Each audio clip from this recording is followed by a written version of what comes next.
കണ്ണൂരിൽ ക്ഷേത്രോത്സവത്തിലെ കലശം വരവിനിടെ സംഘർഷം. CPIM BJP പ്രവർത്തകരായ 100 പേർക്കെതിരെ പോലീസ് കേസെടുത്തു. മുഴപ്പിലങ്ങാട് കുറുമ്പക്കാവ് ഉത്സവത്തിന്റെ ഭാഗമായുള്ള കലശം വരവിനിടെയായിരുന്നു സംഘർഷം. വിവരങ്ങളുമായി അരുൺ പൂപ്പറമ്പ ചേരുന്നുണ്ട്. അരുൺ, എന്താണ് സംഭവിച്ചത്? 100 പേർക്കെതിരെയാണോ കേസെടുത്തിരിക്കുന്നത്?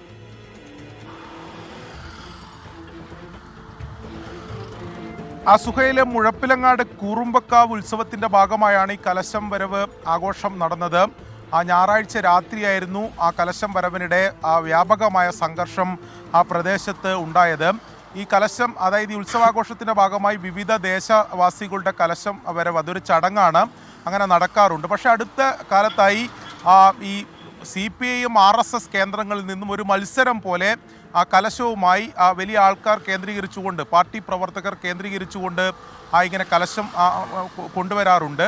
അങ്ങനെ ഈ ഇരു വിഭാഗങ്ങളും, അതായത് RSS CPM കേന്ദ്രങ്ങളിൽ നിന്ന് വന്ന കലശം ആ ക്ഷേത്രത്തിന് സമീപത്തെത്തുന്നു. അങ്ങനെയാണ് അതൊരു സംഘർഷത്തിലേക്ക്, ഇരു വിഭാഗങ്ങളും ചേരി തിരിഞ്ഞൊരു സംഘർഷത്തിലേക്ക് പോയത്. പിന്നീട് പോലീസിന് പോലും നിയന്ത്രിക്കാൻ പറ്റാത്ത രീതിയിൽ പോലീസിന് നേരെ പോലും ആക്രമണം ഉണ്ടായി എന്നതാണ് FIR പറയുന്നത്. മാരകായുധങ്ങളുമായുള്ള ആക്രമണം ഉണ്ടായി. പോലീസ് അവസാനം ലാത്തി വീശി. ഇപ്പോൾ കണ്ടാൽ അറിയുന്ന 100 പേർക്കെതിരെ, CPM RSS പ്രവർത്തകരായ 100 പേർക്കെതിരെയാണ് എടക്കാട് പോലീസ് കേസെടുത്തിട്ടുള്ളത്.